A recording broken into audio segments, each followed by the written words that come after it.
Comment bien communiquer avec mes grands-parents? Pouvoir communiquer est indispensable à tous les âges de la vie. Il est possible de prévenir d'éventuels troubles de la communication chez la personne âgée. La communication. Parler, bavarder, discuter, argumenter, raconter et se souvenir, chanter, comprendre, donner des informations, poser des questions, autant d'actions de communication que de moments à partager à deux ou à plusieurs, chez soi, en famille, avec des amis, des collègues, des commerçants ou bien encore des personnes rencontrées dans de nombreuses occasions de la vie. Pour cela, il faut pouvoir dire des mots, les organiser en phrases, en discours, les accompagner de gestes, de mimiques, d'intonations, afin que notre interlocuteur puisse nous comprendre. Cela a l'air simple, évident, quasiment automatique quand on avance dans l'âge. La personne âgée connaît un grand nombre de mots qu'elle sait utiliser et comprendre, mais le chemin pour les trouver peut sembler un peu plus long que lorsqu'elle avait 20 ans. Janine, 83 ans, raconte. Les mots sur le bout de la langue la gênent terriblement lorsqu'elle est en famille. Tout le monde va beaucoup plus vite que moi et je finis par me taire. Pourtant, tous ces mots, elle les sait bien. Ils reviennent même tout seuls, mais les autres parlent d'autre chose à ce moment-là. Il est également fréquent que les petites lenteurs pour aller retrouver le mot précis soient augmentées par de légers troubles sensoriels. Baisse de l'audition, vue altérée et quelques difficultés attentionnelles finissent par empêcher la personne âgée de bien communiquer, surtout si plusieurs conversations sont menées de front. Appareil auditif, lunettes, dentiers, le kit de survie, souvent camouflé et pourtant très utile. De bonnes oreilles pour bien communiquer. Il est important de veiller à maintenir une bonne qualité d'audition au fil des années, mais les prothèses auditives ne suffisent pas. Parler dans un environnement calme réduit le besoin de faire répéter l'interlocuteur et permet à la personne âgée de ne pas avoir à filtrer les bruits parasites. Il est essentiel également de parler un peu plus lentement afin de laisser le temps nécessaire à la compréhension de ce qui est dit, de ne pas parler à plusieurs en même temps, d'éviter de changer de sujet de conversation sans prévenir. Lorsqu'elle invite ses parents octogénaires, Claire les place à table en face d'elle. Elle arrête la télévision et n'oublie jamais d'attirer leur attention quand elle leur parle.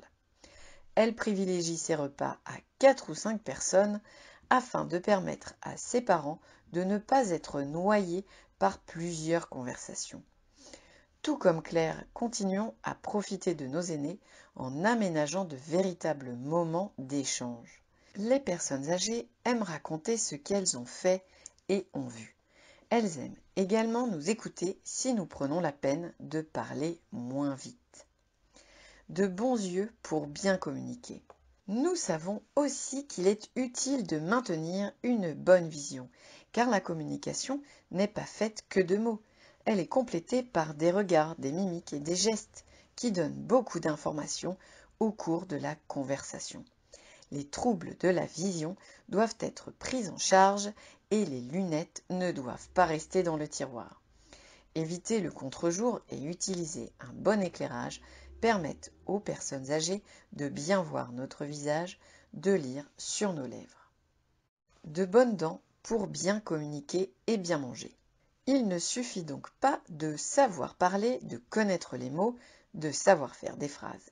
Il est essentiel de pouvoir parler et lorsqu'on vieillit, cela peut devenir difficile du fait d'une voix qui s'atténue, d'une audition qui baisse, comme nous venons de l'évoquer, mais également d'une dentition qui s'altère. Veillons à ce que le pouvoir parler soit complet.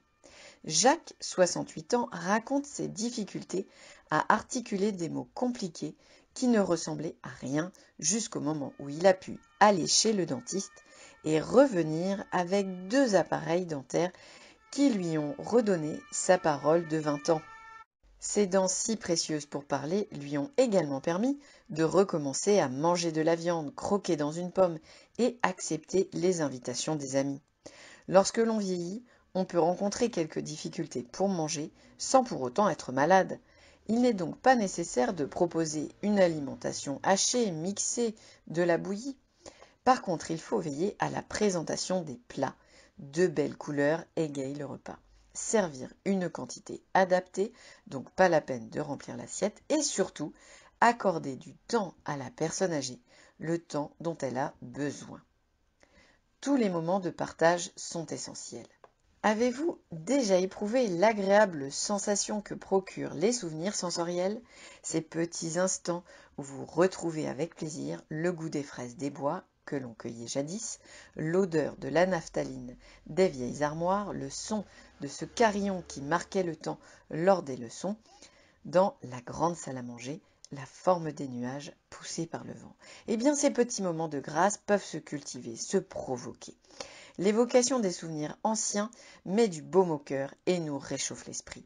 Yvonne, 90 ans, 6 enfants, 16 petits-enfants et 3 arrière-petits-enfants aime à raconter ce petit chemin qui sent la noisette ou l'odeur du jardin après le passage de la pluie, le bêlement du troupeau en transhumance.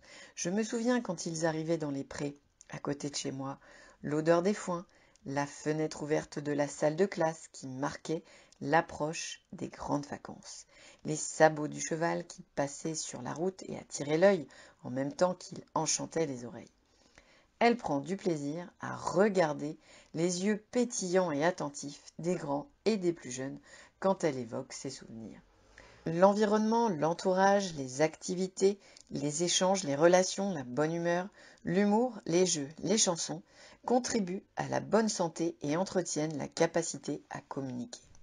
Tout plaisir partagé, comme un repas ou une conversation, contribue à maintenir une bonne qualité de vie.